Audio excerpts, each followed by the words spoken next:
നാം അലക്ഷ്യമായി അലസമായി വലിച്ചെറിയുന്ന അവശിഷ്ടങ്ങൾ. അന്യന്റെ വീട്ടുവളപ്പിലേക്കും വഴിയോരങ്ങളിലേക്കും വെളിമ്പ്രദേശങ്ങളിലേക്കും ബോധപൂർവമായും അല്ലാതെയും നാം കൈയൊഴിയുന്ന ഉച്ഛിഷ്ടങ്ങൾ.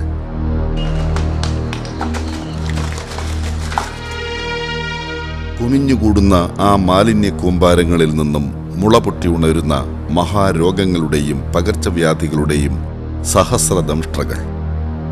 ആ കൂർത്ത വിഷപ്പല്ലുകളിൽ നിന്നും പ്രാണവായുവിലേക്കും ദാഹജലത്തിലേക്കും അന്നത്തിലേക്കും കിനിഞ്ഞിറങ്ങുന്ന കൊടും വിഷങ്ങൾ. ഏതൊരു വികസ്വര ഗ്രാമത്തെയും എന്ന പോലെ കതിരൂരിൻ്റെയും പ്രധാന പ്രതിസന്ധികളിലൊന്നായിരുന്നു വർദ്ധിച്ചുവരുന്ന മാലിന്യങ്ങൾ. ഒരു കാലത്ത് സമ്പന്നമായിരുന്ന കതിരൂരിലെ കാർഷിക വൃത്തികൾ ഏറെക്കുറെ നിലച്ചതോടെ ജൈവ മാലിന്യങ്ങൾ തിരികെ കൃഷിയിലേക്ക് വളമായി ഉപയോഗിക്കാനുള്ള സാധ്യതയും ഇല്ലാതായി.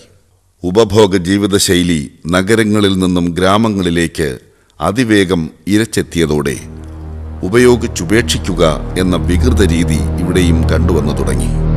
Kathirur government vocational higher secondary സ്കൂളിൽ നടന്ന പാരിസ്ഥിതിക പഠനങ്ങളിലെ നിരീക്ഷണങ്ങളും കണ്ടെത്തലുകളുമാണ് ഇക്കാര്യത്തിൽ പഞ്ചായത്തിന് പ്രചോദനമായത്.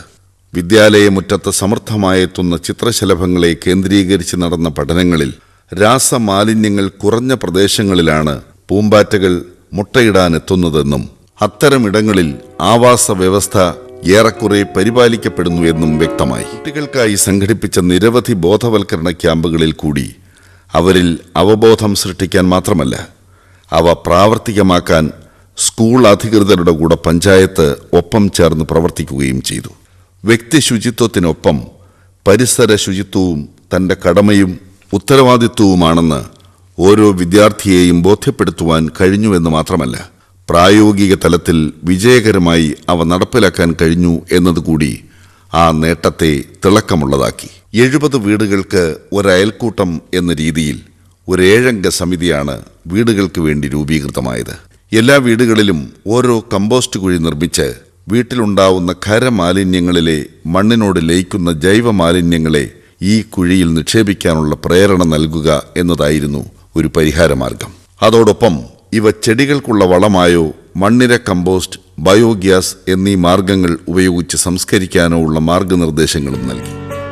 മാലിന്യ സംസ്കരണ രംഗത്തെ ഏറ്റവും വലിയ തലവേദനയായ പ്ലാസ്റ്റിക്കിനെ, അവ ഏത് വിഭാഗത്തിലുള്ളവയായാലും വീട്ടുകാർ തന്നെ കഴുകി വൃത്തിയാക്കി ഉണക്കി പ്രത്യേകം സൂക്ഷിച്ച് സുസ്ഥിര വോളണ്ടിയർമാർക്ക് കൈമാറുകയോ ഓരോ വാർഡിലും വിവിധ സ്ഥലങ്ങളിലായി സ്ഥാപിച്ചിട്ടുള്ള ശുചിത്വ ബോക്സിൽ നിക്ഷേപിക്കുകയോ ചെയ്യണം.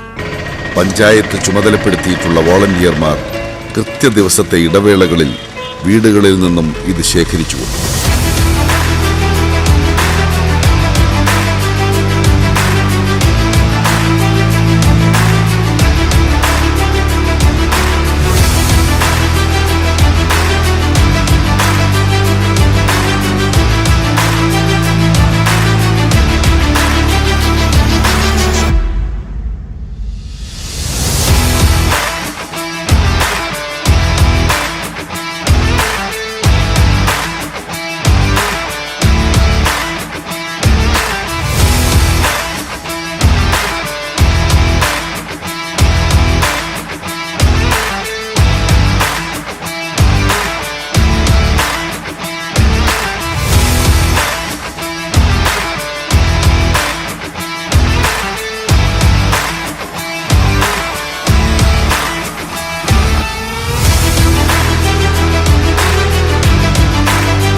ശാസ്ത്രീയമായി പ്ലാസ്റ്റിക് റീസൈക്കിൾ ചെയ്യാനുള്ള സംവിധാനവും ഇവിടെയുണ്ട്.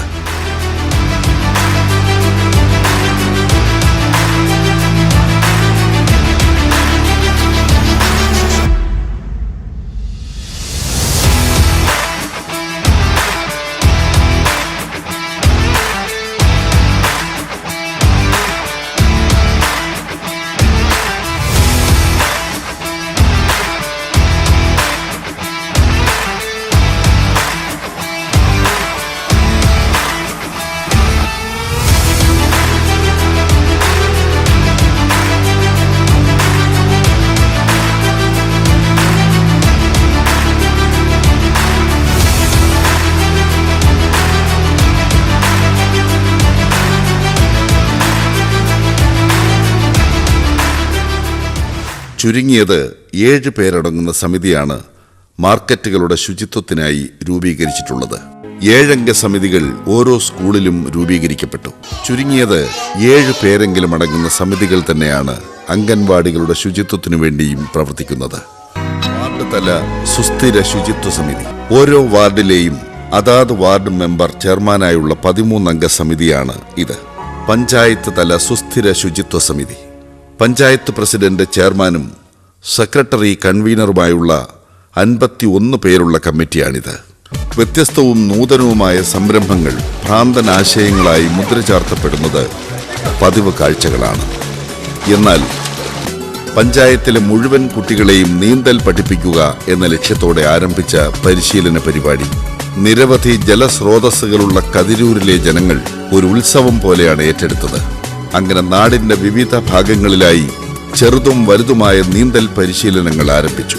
അതോടൊപ്പം നീന്തൽ പഠനത്തിന് ആവശ്യമായ ജലാശയങ്ങൾ നാട്ടുകാരുടെ നേതൃത്വത്തിൽ വൃത്തിയാക്കാൻ ആരംഭിച്ചു. നീന്തൽ പഠന ദൗത്യം പൂർത്തിയാവുമ്പോഴേക്കും മാലിന്യങ്ങൾ അഴുകി നിറഞ്ഞ ജലസ്രോതസ്സുകളെല്ലാം ശുചിയാക്കപ്പെട്ടു കഴിഞ്ഞിരുന്നു.